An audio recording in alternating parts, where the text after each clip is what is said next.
पुष्कर सिंह धामी ने मुख्यमंत्री कैंप कार्यालय में आम जनता से की मुलाकात, सुनी समस्याएं। धामी ने समस्याओं के समाधान का दिया भरोसा।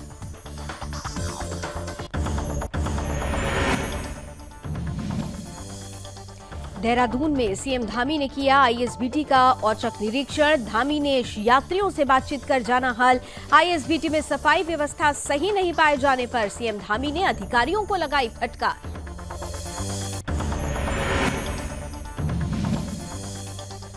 देवभूमि में भी एयू बैंक के खिलाफ प्रदर्शन। सुदर्शन की मुहिम को देश भर से मिल रहा समर्थन। हिंदुओं में जबरदस्त आक्रोश। हिंदू संगठनों ने आमिर खान को ब्रांड एम्बेसडर से हटाने की उठाई मांग।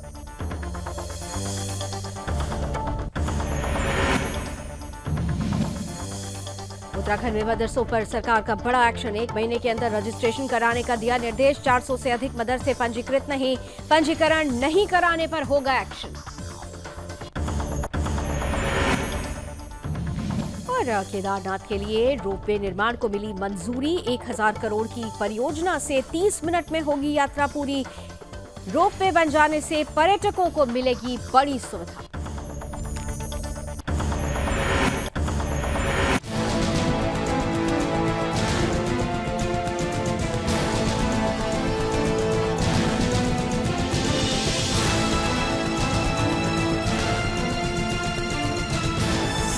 आप देख रहे हैं सुदर्शन न्यूज। नमस्कार, अपना उत्तराखंड देख रहे हैं आप। आपके साथ में हूं लावनी विनीत। आइए बुलेटिन की शुरुआत करते हैं और सबसे पहले बात करते हैं उत्तराखंड के मुख्यमंत्री पुष्कर सिंह धामी की, जिन्होंने गुरुवार को मुख्यमंत्री कैंप कार्यालय में स्थित मुख्य सेवक सदन में बड़ी संख्या में विभिन्न क्षेत्रों से आए हुए लोगों और विभिन्न संगठनों के लोगों से मुलाकात की। इस दौरान सीएम धामी ने प्रदेश के विभिन्न क्षेत्रों से आए हुए लोगों और विभिन्न संगठनों से जुड़े लोगों की समस्याओं को सुना, जाना और सभी को समस्याओं से अवगत होने के बाद संबंधित अधिकारियों को समस्याओं के त्वरित समाधान के लिए आदेश भी दिए। इस दौरान सीएम धामी ने कहा कि जन समस्याओं का समाधान अधिकारियों की जिम्मेदारी भी है। जनपद स्तर पर स्थानीय लोगों की समस्याओं का समाधान हो, इसके लिए जिलाधिकारी को प्रतिमाह अपने अपने जनपदों के दूरस्थ क्षेत्रों में बहुउद्देशीय शिविरों के आयोजन की व्यवस्था सुनिश्चित किए जाने के साथ ही बीडीसी की बैठकों में अनिवार्य रूप से उपस्थित रहने के निर्देश दिए गए हैं। साथ ही सभी अधिकारियों को सोमवार को जनता से मिलने का भी समय निर्धारित कर दिया गया। अनिवार्य रूप से जन समस्याओं के समाधान की व्यवस्था सुनिश्चित करने के लिए मुख्यमंत्री की तरफ से आदेश दिया गया। इधर आपको बता दें कि जनता को अपनी समस्याओं के समाधान के लिए अनावश्यक रूप से देहरादून न आना पड़े, इसके लिए जिलाधिकारी को ये सुनिश्चित करने को कहा गया कि जनपदों की समस्याओं का समाधान स्थानीय स्तर पर भी हो जाए।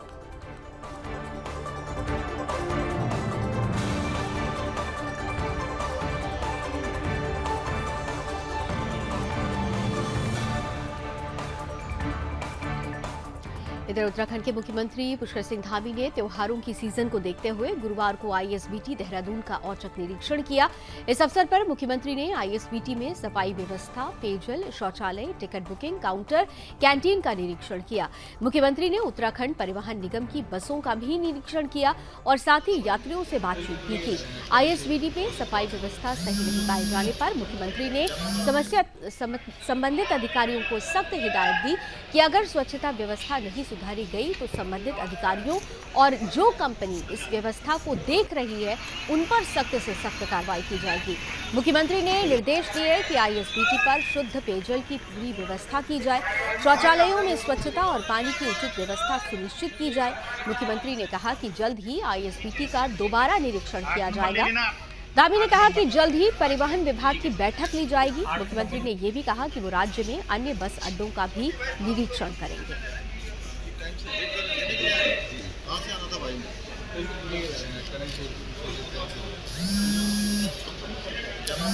क्षैतिज आरक्षण को लेकर हम लोगों ने पहले से ही जो है हमारा रुख बिल्कुल स्पष्ट है कि हमारे उत्तराखंड की मातृशक्ति के साथ किसी प्रकार का भी जो है कोई भी उनके साथ कोई गलत काम नहीं होना चाहिए, किसी प्रकार से उनके साथ ज्यादती नहीं होनी चाहिए। इसलिए हमने सुप्रीम कोर्ट जाने का निर्णय लिया था। सुप्रीम कोर्ट में हम जा रहे हैं और इसके साथ साथ अध्यादेश लाने की भी तैयारी कर रहे हैं। कमियां हैं जितने प्रकार की, चाहे डग्गामारी की हों या अन्य शिकायतें हों, उन सभी को दुरुस्त करना है और हमारे अधिकारीगण जो इस व्यवस्था में लगे हैं वो इसको इधर उत्तराखंड में भी एयू स्मॉल फाइनेंस बैंक का विरोध हो रहा है। राजधानी देहरादून में भी सुदर्शन की मुहिम को समर्थन मिल रहा है। श्री राम सेना ने बैंक पर हिंदुओं की आस्था के अपमान और ब्रांड एम्बेसडर आमिर खान के विरोध में बैंक परिसर में प्रदर्शन किया। इस दौरान प्रदर्शनकारियों का कहना था कि अगर बैंक ने आमिर खान को ब्रांड एम्बेसडर से नहीं हटाया तो बैंक का बहिष्कार किया जाएगा। आपको बता दें कि एयू बैंक के एक विज्ञापन में आमिर खान ने हिंदू भावनाओं को आहत पहुंचाई है और ऐसे में निरंतर ये आवाज उठ रही है कि बैंक या तो विज्ञापन को तुरंत त्वरित रूप से उसे हटवा दे या फिर जितने भी कस्टमर हैं वो बैंक को छोड़ देंगे और बैंक के खिलाफ भी कड़ी कार्रवाई की जाएगी।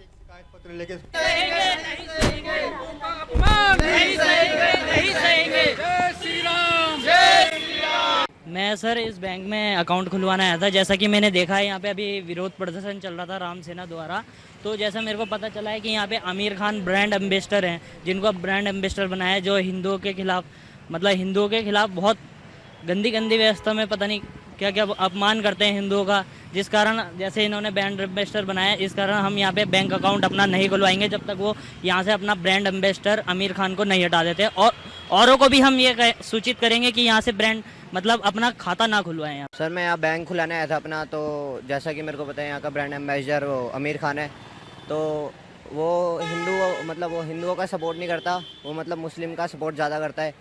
तो हम यही कहना चाहेंगे कि लोगों को सूचित करेंगे कि अपना बैंक यहाँ ना खुलाएं जब तक कि आमिर खान को अपना यहाँ से एम्बेसडर नहीं हटाया जाता। हम तो अकाउंट खुलाना आए थे हम तीनों, लेकिन यहाँ पे पता चला ये सब जो जैसे भाई ने बताया, हम तो खुलवाएंगे नहीं और ना हम किसी और को खुलने भी नहीं देंगे। यहाँ पे अपने दोस्तों को सबको मना करेंगे हम कि यहाँ मत खोलो। यही कि यहाँ पे देखो वो आमिर खान ने क्या क्या करा है, जो वो हिंदू के खिलाफ, हमारे हिंदू के खिलाफ जा रहा है। इस बार के वो हर बार ही आता है हिंदू के खिलाफ, तो इसमें हम पूरा का पूरा विरोध करेंगे। एयू स्मॉल फाइनेंस बैंक द्वारा इमरान खान को अपना ब्रांड एम्बेसडर बनाया गया है और एक ऐड का प्रचार किया गया जिसमें हिंदुओं की आस्था का अपमान होता हुआ दिख रहा है, जिसके विरोध में देहरादून के हिंदू संगठन जो हैं वो उतर चुके हैं और बैंक के बाहर एक तरीके से उन्होंने प्रदर्शन किया है और बैंक प्रबंधक से इन्होंने मांग करी है कि ब्रांड एम्बेसडर को आमिर खान को तुरंत इससे हटाया जाए और किसी और को नियुक्त किया जाए, वरना हम बैंक का बहिष्कार करेंगे। श्री राम सेना के संयोजक मेरे साथ है। भाई साहब क्या कुछ कहेंगे? लगातार हिंदुओं की आस्थाओं का अपमान होता हुआ देख रहे हैं हम। इनको हटाया जाए, ये जो ब्रांड एम्बेसडर है हमारे इस आमिर खान की, इसको जो लेकर आए हैं ये बैंक वाले, इनको हटाएं। अगर ये इनको नहीं हटाएंगे तो हम यहीं पे रोड पे धरना प्रदर्शन करेंगे और ग्राहकों को भी बोलेंगे कि इस बैंक से अपना नाता तोड़ लें। मैं त्रिलोक सिंह इस राम समिति सेना का संयोजक हूँ। आप बहिष्कार करेंगे बैंक का जब अगर ये आमिर खान को ब्रांड एम्बेसडर से नहीं हटाएगा तो? बिल्कुल हम बहिष्कार करेंगे और जो भी इनके कस्टमर हैं हम उनको बोलेंगे कि इस बैंक से अपना नाता तोड़िए, क्योंकि हिंदू समाज के खिलाफ बहुत बड़ी साजिश की जा रही है, चाहे किसी मूवी हो चाहे कोई एड फिल्म हो। क्योंकि जो इनका ब्रांड एम्बेसडर है आमिर खान, उसने खुद 3 लड़कियों की ज़िंदगी बर्बाद करी है, उनको हिंदू लड़कियों के साथ शादी कर। तो हम बोलेंगे उसको हटाया जाए, ये हमारे रीति रिवाज के खिलाफ है। तो बिल्कुल ये थे हिंदू संगठन के कार्यकर्ता और देहरादून की आम जनता जो एक साफ संदेश दे रही है कि हिंदुओं की आस्था का जो अपमान करेगा उसका हम लगातार बहिष्कार करेंगे और बहिष्कार की चेतावनी भी इन्होंने आज बैंक प्रबंधक को दी है। उनसे मुलाकात करके उनको साफ चेतावनी दी है कि जल्दी अगर वो ब्रांड एम्बेसडर पद से आमिर खान को नहीं उठाते हैं तो वो कस्टमर को भी बैंक के बाहर बैठ के बहिष्कार करने की अपील करेंगे। कैमरा पर्सन इकराम के साथ मैं कृष्णा कुमार, सुदर्शन। इधर उत्तराखंड में मदरसों पर सरकार का बड़ा एक्शन हुआ है। धामी सरकार ने मदरसों को 1 महीने के भीतर राज्य के शिक्षा विभाग में अपना पंजीकरण कराने का आदेश दिया है। राज्य सरकार के अनुसार प्रदेश में करीब 400 मदरसे हैं जो पंजीकृत नहीं हैं। उत्तराखंड के समाज कल्याण और अल्पसंख्यक कल्याण मंत्री चंदन रामदास ने कहा कि मदरसों को अल्टीमेटम दे दिया गया है कि वो 1 महीने के अंदर राज्य के शिक्षा विभाग में अपना पंजीकरण करा लें। अगर वो तय समय सीमा तक ऐसा नहीं कर पाते हैं तो उन्हें बंद करने के लिए कदम उठाए जाएंगे। अभी उत्तराखंड मदरसा बोर्ड में 419 मदरसे पंजीकृत हैं।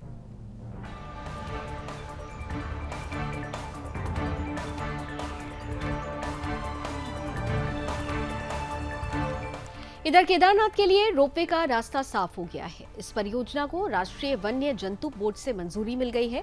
परियोजना पर 1000 करोड़ रुपए का खर्च आएगा। रोपवे बन जाने के बाद राज्य में पर्यटकों की संख्या बढ़ने की उम्मीद की जा रही है। प्रमुख सचिव वन और लोनिवी आर के सुधांशु ने गुरुवार को बताया कि राष्ट्रीय वन्य जंतु बोर्ड के जंतु बोर्ड ने केदारनाथ सेंचुरी एरिया में रोपवे के निर्माण को स्वीकृति दे दी है। साथ ही केदारनाथ के पैदल ट्रैक और हेमकुंड साहिब रोपवे परियोजना को भी बोर्ड ने हरी झंडी दिखा दी है। इन परियोजनाओं का निर्माण केंद्र सरकार की पर्वतमाला परियोजना के तहत किया जाएगा। इस परियोजना में कुल 26 हेक्टेयर जमीन अधिग्रहित की जाएगी।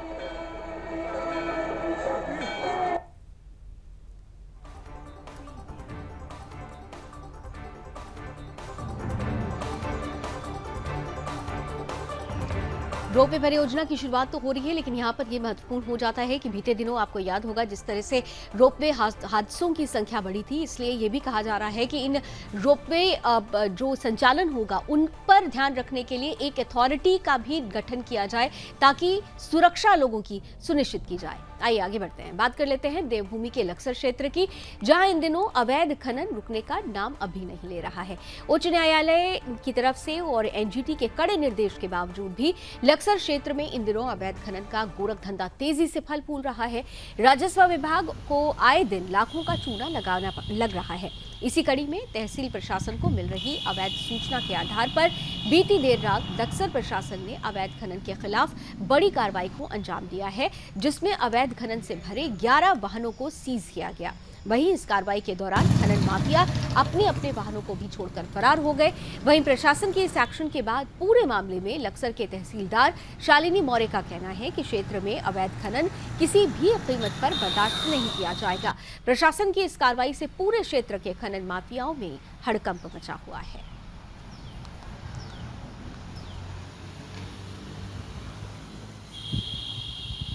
लगातार हमें क्षेत्र से शिकायतें प्राप्त हो रही थी कि क्षेत्र में जो है जेसीबी वगैरह के माध्यम से अवैध खनन नदियों में किया जा रहा है और इसके अलावा जो है बिना रॉयल्टी रवन्ने के जो है कई वाहन जो है निकल रहे हैं। तो इस पर जो है हम लोग लगातार हमारी जो राजस्व प्रशासन की टीम है वह छापेमारी भी करती है और इसी क्रम में जो है एक ये छापेमारी हम लोगों के द्वारा अलग अलग टीम बना करके की गई है, जिसमें लगभग 11 वाहन हम लोगों ने जब्त किए हैं और ये सभी वाहन जो है बिना रॉयल्टी रवन्ने के परिवहन किए जा रहे थे। और अभी भी जो है आगे जो खनन की शिकायतें प्राप्त हो रही हैं उस पर हम लोग प्लान कर रहे हैं कि किस तरीके से हमें इस पर जो है नियंत्रण कर। इधर उत्तराखंड के मंगलौर में उस समय हड़कंप मच गया जब एक व्यापारी मंगलौर से पैसा इकट्ठा कर अपनी स्कूटी से लौट रहा था। इस दौरान नकाबपोश बदमाशों ने व्यापारी से लूटपाट की वारदात को अंजाम दिया। बदमाशों ने लगभग 7 लाख रुपए कैश लेकर मौके से वो फरार हो गए। लूटपाट की वारदात के बाद क्षेत्र में हड़कंप मच गया। वहीं इस मामले की सूचना पीड़ित व्यापारी ने पुलिस को दी। मौके पर पहुंची पुलिस मंगलौर सीओ ने वारदात की तहकीकात की और फिलहाल पुलिस मामले को दर्ज कर आरोपियों की तलाश में जुट गई है।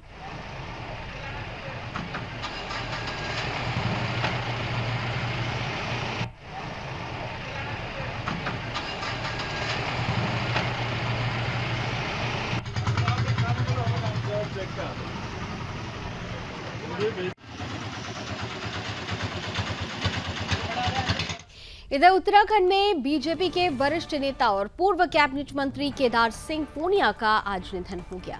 लंबे समय से वो बीमार चल रहे थे। केदार सिंह पूनिया उत्तराखंड की राजनीति में 2 दशक से भी ज्यादा समय तक सक्रिय रहे। वो उत्तराखंड के साथ ही उत्तर प्रदेश में भी कैबिनेट मंत्री रह चुके थे। उन्होंने उत्तराखंड राज्य निर्माण आंदोलन में अहम भूमिका निभाई थी। उनके निधन की खबर से प्रदेश भाजपा में शोक की लहर है। सीएम पुष्कर सिंह धामी ने उनके निधन पर शोक व्यक्त किया है। उन्होंने ट्विटर पर पोस्ट करते हुए लिखा, भारतीय जनता पार्टी के वरिष्ठ नेता और पूर्व कैबिनेट मंत्री श्री केदार सिंह पूनिया जी के निधन का समाचार अत्यंत दुखद है। भगवान दिवंगत आत्मा को अपने श्री चरणों में स्थान दे और शोकाकुल परिवार को ये असीम कष्ट सहने की शक्ति प्रदान करें। वहीं विधानसभा अध्यक्ष रितु खंडूरी भूषण ने भी उनके निधन पर गहरा शोक व्यक्त किया। उन्होंने कहा कि पार्टी संगठन और राज्य के विकास में केदार सिंह पूनिया जी का योगदान हमेशा अविस्मरणीय रहेगा। वो एक समर्पित जननेता के तौर पर सदैव याद किए जाएंगे।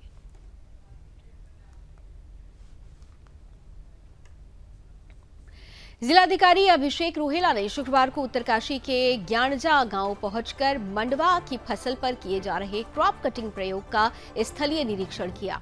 इस दौरान जिलाधिकारी ने स्वयं भी परंपरागत फसल मांडवा की क्रॉप कटिंग की।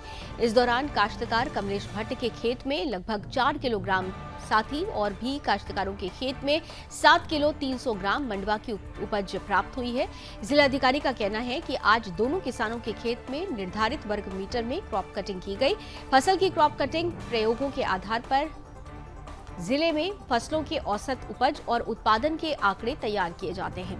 जिलाधिकारी ने कहा कि इस दौरान किसानों से भी बातचीत की गई और कृषि के साथ ही अन्य आवश्यक संसाधनों से संबंधित समस्याओं और चुनौतियों के बारे में जानकारी प्राप्त की गई। क्रॉप कटिंग के दौरान अपर सांख्यिकी अधिकारी रमेश भारद्वाज सहित ग्रामीण और अन्य अधिकारी भी मौजूद रहे।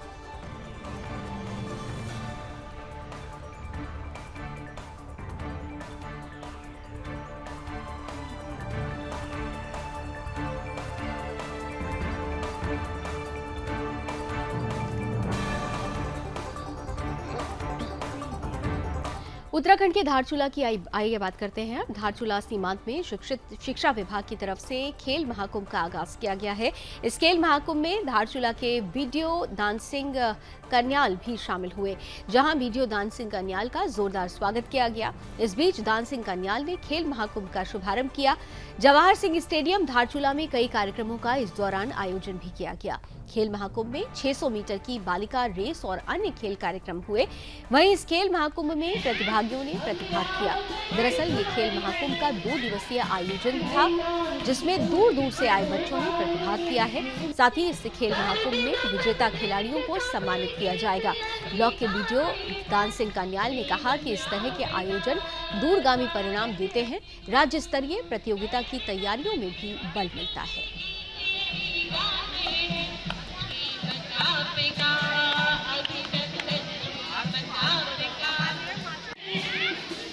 ऐसा है, बरसात होने की वजह से जो यहाँ पर टेंट वगैरह की व्यवस्था नहीं हो पाई, इस बार अचानक प्रोग्राम बनाया गया है।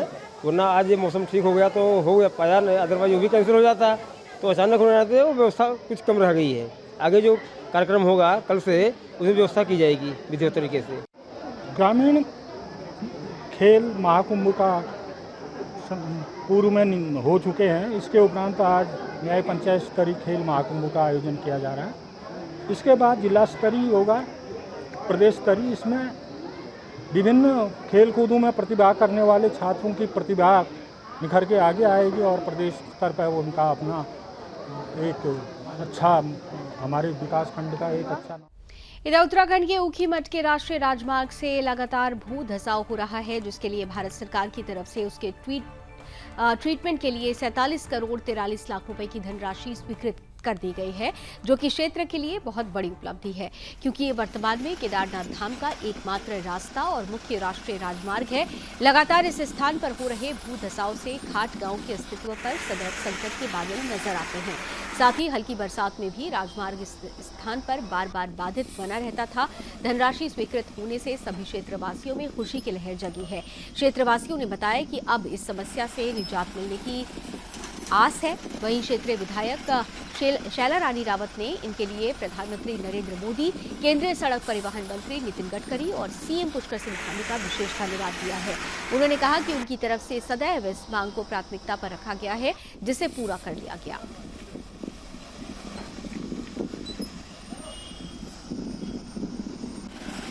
सितारगंज की बात करते हैं अब, जहां बाजार में गेहूं की किल्लत के बीच किच्छा रोड के गोदाम से सस्ता गल्ला विक्रेता को आवंटित बोरों के साथ 150 क्विंटल गेहूं मिला है, जबकि काफी समय से सस्ता गल्ला की दुकानों पर उपभोक्ताओं को गेहूं का दाना भी नहीं बांटा जा रहा है, जिसके बाद से गेहूं बरामदगी का मामला बाजार से जोड़ने का प्रयास तेज हो गया है। लेकिन गोदाम में मिले सरकारी बोरे में गरीबों के हिस्से के गेहूं की गवाही दरअसल ये बोरे दे रहे हैं।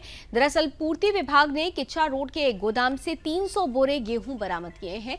इन बोरों में सरकारी सस्ता गल्ला विक्रेताओं को आवंटित किया जाता है, जबकि सस्ता गल्ला विक्रेताओं की दुकानों पर गेहूं की जगह काफी समय से चावल ही वितरित किया जा रहा है। वहीं इस मामले में पूर्ति विभाग मामले की लीपापोती सामने आई है, जबकि हालात ये है कि बाजार में गेहूं का टोटा है, गेहूं की कमी है। परचून की दुकानों पर भी ग्राहकों को गेहूं का आटा मिलने में दिक्कत हो रही है।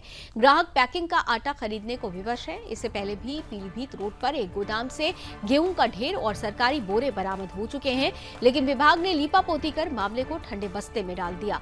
अब किचा रोड पर सार्वजनिक वितरण प्रणाली के बोरों के साथ ही गेहूं फिर से बरामद हुआ है, जबकि क्षेत्र के उपभोक्ताओं का आरोप है कि लंबे समय से सस्ता गल्ला विक्रेता उन्हें गेहूं नहीं दे रहे। गेहूं का टोटा बताकर उन्हें चावल वितरित कर दिया जाता है। अगर सस्ता गल्ला की दुकानों पर सरकारी गेहूं आवंटित नहीं किया जा रहा है तो गोदाम तक सरकारी बोरे किस तरह से पहुंच गए?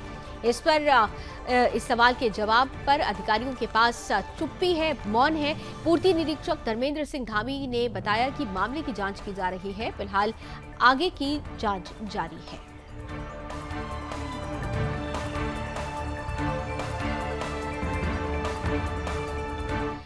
देवभूमि में घर में दबी हुई माया के नाम पर कुछ तथाकथित तांत्रिक धर्मनगरी हरिद्वार में लोगों से ठगी का कार्य कर रहे हैं। आए दिन ऐसी घटनाएं सामने आ रही हैं जिससे तांत्रिकों द्वारा लोगों से लाखों की ठगी की जा रही है। अब ऐसे में एक मामला धर्मनगरी हरिद्वार से सामने आया, जहां थाना श्यामपुर पुलिस ने घर में गड़ा धन निकालने का लालच देकर लाखों की ठगी करने वाले 3 आरोपियों को गिरफ्तार कर लिया है। पुलिस ने अभियुक्तों के पास से 1 लाख रुपए, पूजा से संबंधित सामग्री सहित अपराध में इस्तेमाल की गई वस्तुएं भी बरामद की है। सज्जनपुर के रहने वाले व्यक्ति ने थाना श्यामपुर में लिखित तहरीर देकर सूचना दी थी कि 5 महीने पहले बिजनौर निवासी द्वारा घर में गड़े हुए धन को बाहर निकालने और धन बाहर न निकालने पर परिवार में पुत्रों की अकाल मृत्यु होने का भय दिखाकर 12,50,000 रुपए धोखाधड़ी करके ठग लिए गए, जिसके बाद पुलिस ने मामले को दर्ज कर मामले की जांच शुरू की। वहीं जांच के दौरान पुलिस 3 टीम बनाकर जांच शुरू करती है। जांच के दौरान पुलिस ने 3 आरोपियों को गिरफ्तार भी किया है। पुलिस आरोपियों को गिरफ्तार करके जेल भेज चुकी है और अब उनसे आगे की पूछताछ जारी है।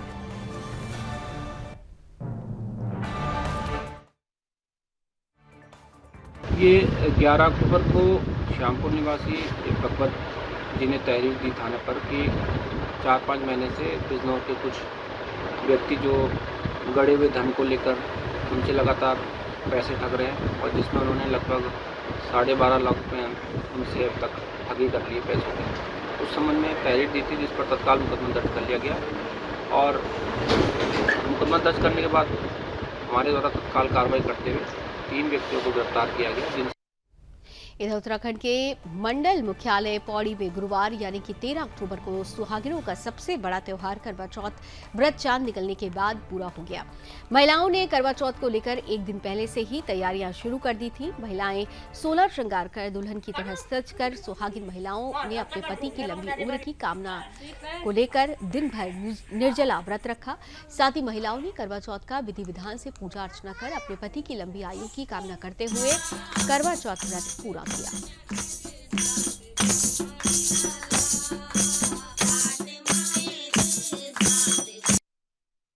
आज करवा चौथ का व्रत है और ये अपने पति की लंबी उम्र के लिए रखा जाता है। खाली पेट रहना पड़ता है, पानी भी नहीं पीते हैं, लेकिन कई लोग ऐसा करते हैं सुबह 4 बजे के टाइम पे सरगी खाते हैं, फिर शाम के 4 बजे चाय पी लेते हैं, उसके बाद अपना व्रत रात को चांद देख के खोलते। सबसे पहले मैंने चांद की पूजा करी, आरती उतारी, प्रसाद चढ़ाया, फिर अपने हस्बैंड को वीडियो कॉल द्वारा अपने हस्बैंड का चेहरा देखा, फिर चांद। इधर केदार घाटी में विगत कई दिनों से मौसम के बार बार करवट लेने के बाद चटक धूप खिलने से मौसम खुशनुमा हो गया है। केदार घाटी में मौसम खुशनुमा होने से केदारनाथ, मदमहेश्वर और तुंगनाथ धाम पहुंचने वाले तीर्थयात्री यहां प्राकृतिक सौंदर्य के साथ हिमालय और चौखंबा को अति निकट से देखने से अपने को धन्य महसूस कर रहे हैं। केदार घाटी में मौसम खुशनुमा होने से प्रतिदिन सैकड़ों तीर्थयात्री जय भोले बम बम भोले के उद्घोषों के साथ केदारनाथ, मदमहेश्वर और तुंगनाथ धाम पहुंच रहे हैं। साथ तीर्थयात्रियों में भारी उत्साह देखने को मिल रहा है। पिछले 2 सालों में वैश्विक महामारी कोरोना संक्रमण के कारण वीरान पड़ी केदार घाटी इस साल तीर्थयात्रियों के भारी संख्या में आवागमन से गुलजार बनी है। साथ ही इस बार रिकॉर्ड तोड़ तीर्थयात्री केदार घाटी पहुंचे हैं। अभी तक केदारनाथ धाम में 14,60,000, मदमहेश्वर धाम में 4,000, साथ ही तुंगनाथ धाम में 22,000 से ज्यादा तीर्थयात्री पूजा अर्चना और जलाभिषेक कर विश्व समृद्धि की कामना कर चुके हैं।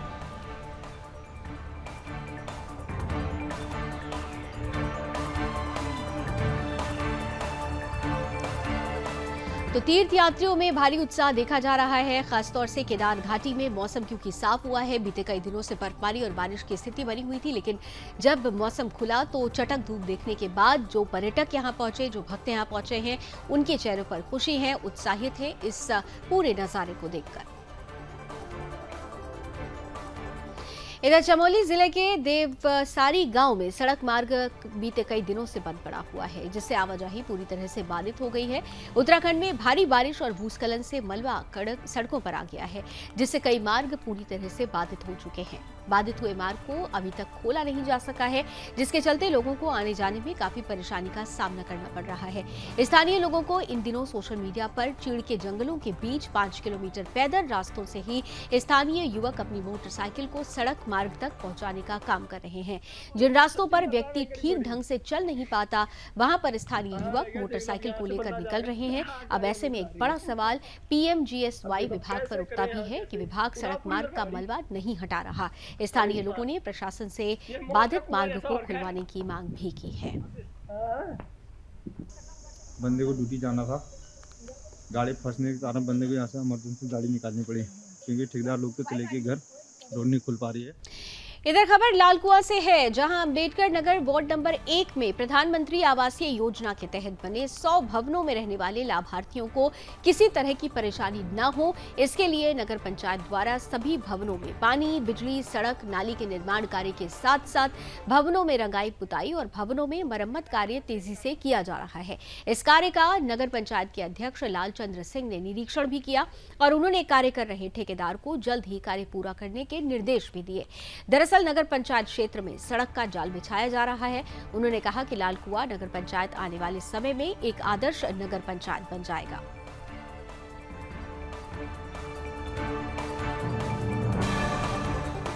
खबर रामनगर से है, जहां आम डंडा स्थित वन विभाग के बैरियर पर तैनात कर्मचारियों ने पर्वतीय क्षेत्र से आते हुए एक ट्रक को रोका। इसके बाद वन कर्मियों ने इन तीनों लोगों को हिरासत में ले लिया। वाहन की तलाशी शुरू की गई। इस वाहन में कबाड़ की आड़ में वन संपदा चोरी कर लाई जा रही थी। आरोपियों द्वारा वन संपदा को कबाड़ के कट्टे के पीछे छिपाकर लाया जा रहा था। इस मामले में कार्बेट टाइगर के निदेशक डॉक्टर धीरज पांडे ने बताया कि इस मामले में हिरासत में लिए गए तीनों लोगों से पूछताछ की जा रही है और वाहन को जब्त करने की कार्रवाई भी की गई है। उन्होंने बताया कि वाहन में झूला पत्ता और 2 कुंटल चीड़ गुलिया बरामद किए गए हैं। वन संपदा को बिना अनुमति लाना गैर कानूनी है। इस मामले में वन कर्मियों की संलिप्तता की भी जांच की जाएगी। यदि कोई कर्मचारी दोषी पाया गया तो उसके खिलाफ भी कार्रवाई की जाएगी।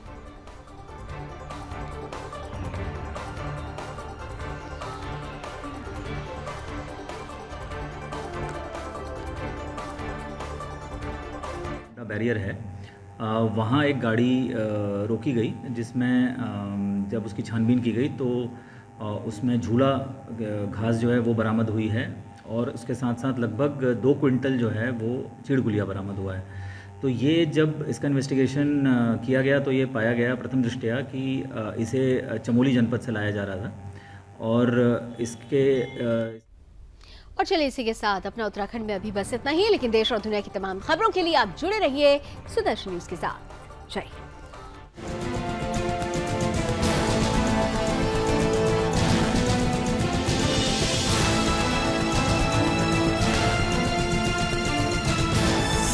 आप देख रहे हैं सुदर्शन न्यूज।